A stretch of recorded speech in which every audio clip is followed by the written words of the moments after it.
Meus amigos, mais uma vez o Juventude levou a melhor sobre o Internacional dentro do Alfredo Jaconi. Já pode perguntar pro Inter se vai CPF na nota, né? Porque em pouco mais de 10 confrontos em campeonatos brasileiros da Série A, com o Juventude como mandante, são 8 vitórias agora do Juventude contra apenas 2 do Internacional. Mas a vitória do Juventude sobre o Inter não passa apenas pelo histórico, nem por esse tabu que se criou ao longo do tempo, passa por outros fatores que nós vamos analisar a partir de agora neste vídeo. Não esqueça, e antes de mais nada, clique em inscrever-se, né? Se inscreva aqui no canal da Sport Serra, deixe seu like e compartilhe este vídeo com os amigos. Pois o Juventude soube superar o Internacional com algo, utilizando-se de algo que é muito importante e que pode significar a permanência do time na Série A do Campeonato Brasileiro, que é a utilização do fator local. Hoje em dia, no futebol moderno, se minimiza muito a importância do fator local, porque se baseia, né, as análises muito no futebol europeu. E, de fato, na Europa, talvez não seja tão importante o fator local quanto é no Brasil e, sobretudo, no caso do Juventude. Basta ver a campanha. O Juventude tem 7 vitórias no Campeonato Brasileiro, das quais 6 são dentro do Alfredo Jaconi. Mais do que isso, o Juventude vem de boas atuações na sequência contra Ceará, contra Bahia e agora contra o Inter. Em que pese as 3 boas atuações, apenas uma vitória. Mas tem 5 pontos em 9 destes disputados, que é uma campanha suficiente para permanecer na Série A. Ou seja, o aproveitamento do Jaconi recente, né, dá ao Juventude essa esperança. Ainda tem mais 3 partidas dentro do Alfredo Jaconi. Se essa sinergia que se criou entre torcida e time permanecer, o Juventude tem boas possibilidades de vencer esses 3 jogos em casa. Porque qualquer adversário, inclusive esses gigantes, né, como o próprio Internacional, sentem que o Juventude cresce dentro do Alfredo Jaconi. E o jogo de ontem é a prova disso. O Internacional foi muito menos do que foi, por exemplo, no Grenal, e o Juventude foi mais do que foi contra a Grêmio e contra a Inter em Porto Alegre. Eu até acredito que esse mesmo jogo, se fosse disputado no Beira-Rio, teria uma característica diferente. O Juventude, usando essa força do Jaconi, se transformou e venceu com muita justiça. Merecidamente, o Juventude venceu ao Internacional.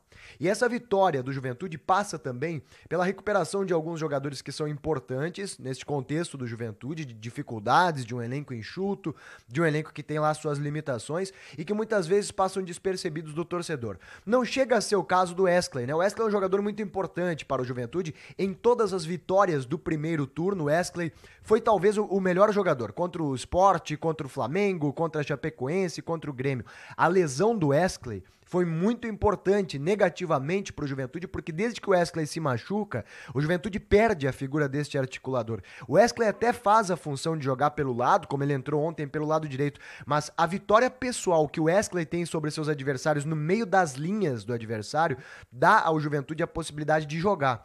Vocês vão lembrar que o gol do Juventude talvez tenha sido o primeiro lance, inclusive do Wesley, ele gira em cima do marcador e dá 2 tempos a mais para que o lateral passe, para que o Ricardo Bueno vá para a área, para que venha um apoio por dentro do Guilherme Castilho. O Juventude tabela, o próprio Wesley vai à entrada da área, acontece a falta e daquela falta o gol. Ou seja, a entrada do Wesley mudou o jeito do Juventude jogar. O Wagner estava tentando fazer essa função na articulação no meio das linhas, mas ele não tem a mesma característica física do Wesley, né?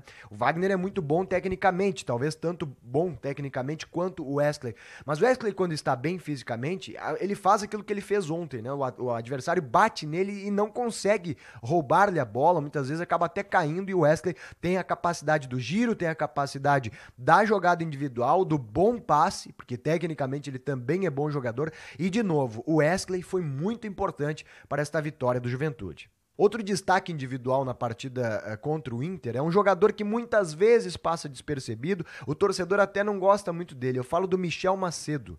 É um jogador de Série A do Campeonato Brasileiro. Eu gosto muito das atuações do Michel Macedo. Ele é técnico, ele é experiente, é um jogador inteligente, não se expõe desnecessariamente, sabe a hora de apoiar e sabe a hora de marcar. Eu gosto muito do Michel Macedo. Acho que se o Michel Macedo estivesse em qualquer destes clubes da Série A, qualquer treinador treinador iria utilizar o Michel Macedo sempre que possível, porque é um jogador muito tático, um jogador inteligente. Ele não tem a mesma volúpia do Paulo Henrique, tanto que ontem o Jair Ventura coloca o Paulo Henrique mais adiantado, numa segunda linha como ponteiro direito, porque essa é a característica do Paulo Henrique, né? E ele chama mais atenção do torcedor, porque ele é mais agressivo, mas ele não marca tanto quanto o Michel, ele não é tão técnico quanto o Michel, né? No domínio, no passe seguro, no drible seguro, nos momentos certos. Eu gosto muito das atuações do Michel Macedo, acho que é um jogador que foi muito importante para a vitória do Juventude sobre o Internacional. Outro jogador que comeu a bola foi o Dauan, né? E o Dauan tem sido assim ao longo de todos os jogos, porque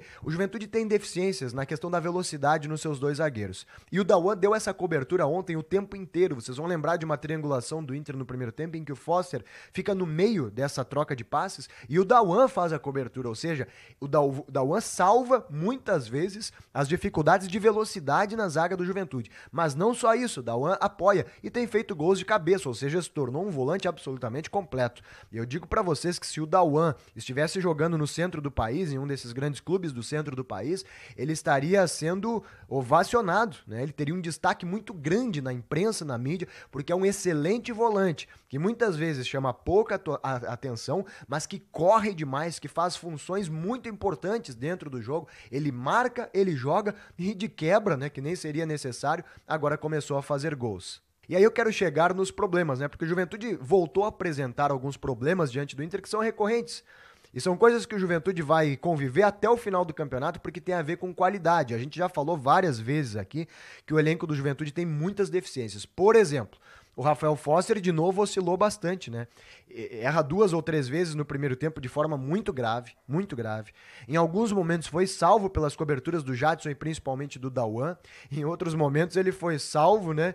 Porque os atacantes do Inter não souberam aproveitar as chances. Mas a dupla de zaga do Juventude sofre muito, essa de ontem, né? Porque o Vitor Mendes tem ido bem. E quero fazer uma ressalva: o Quinteiro foi bem. Me surpreendeu positivamente o Quinteiro. Mas é um jogador que tem dificuldades na velocidade. Então o Juventude vai sofrer, né? Sempre que tiver o Foster, ou o Quinteiro, ou o Didi, sempre vai sofrer dessa questão da velocidade, vai depender muito dessas ajudas dos volantes, e esse é um problema, né? Porque o Juventude vai ter que jogar exposto, ele tem que buscar as vitórias, e naturalmente em algum momento a velocidade dos atacantes vai ser uma prova para a zaga do Juventude, e o Juventude tem esse problema, tem essas deficiências. Outro problema claro do Juventude são as conclusões a gol. E de novo isso aconteceu no primeiro tempo contra o Inter, né? O Ricardo Bueno tem uma chance a partir de uma furada do Bruno Mendes, cara a cara com o Marcelo Lomba. Ele tenta um chute de 3 dedos, uma conclusão muito estranha, né? Para um jogador tão experiente e tão qualificado como é o Ricardo Bueno, facilita muito pro goleiro. Aquela bola chapeada do Castilho, que ele chuta em direção ao chão, sai mascada. É uma grande defesa do Lomba, mas ali se o Castilho pega direitinho, né? Aquela bola chapeada com a parte interna do pé.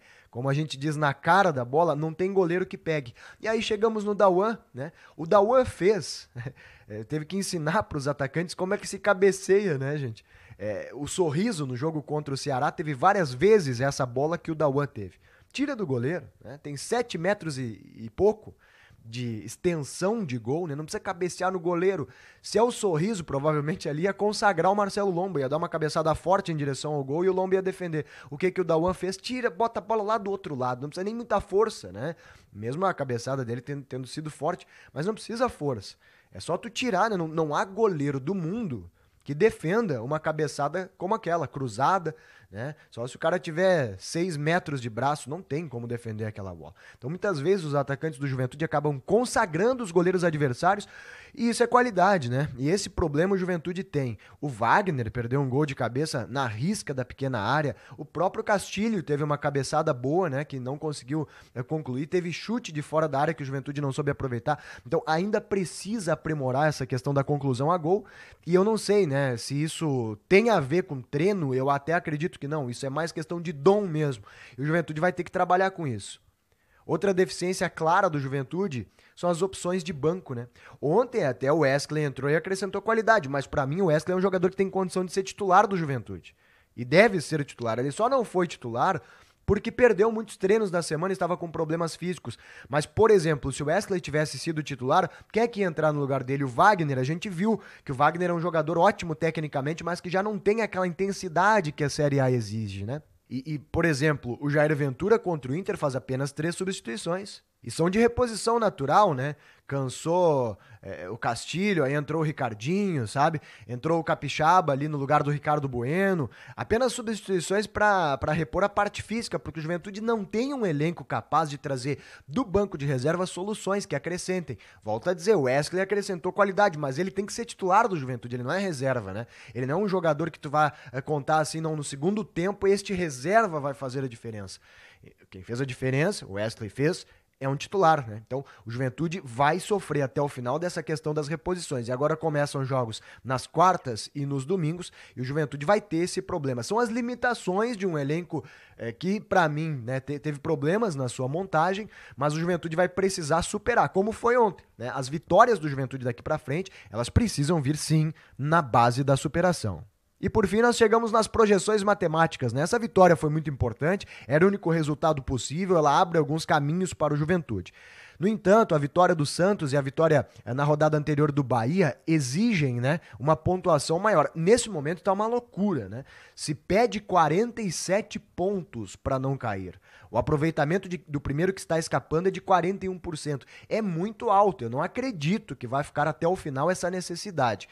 Muito se falou dos 42. Se isso fosse verdade, e se for verdade, o Juventude está próximo de não cair, meus amigos. Porque tem 3 jogos em casa, Fluminense, Red Bull Bragantino envolvido na final da Sul-Americana e Corinthians na última rodada, em que se o Juventude vencer esses 3 jogos, chega aos 42. Mas tem jogos fora de casa que dá pra pontuar, né? Esse próprio contra a Chapecoense no domingo e depois o Atlético Goianiense, que é um confronto direto. E o Juventude vai ter diante do Atlético Goianiense lá na frente a possibilidade de se redimir dos confrontos diretos em que agora não obteve vantagem, pelo menos até o momento. Então, há sim a possibilidade matemática da permanência. Talvez sejam necessários mais do que 42 pontos, né? A exigência agora, eu repito, é 47, está muito alta. Eu acho que vai escapar aí com 44 pontos.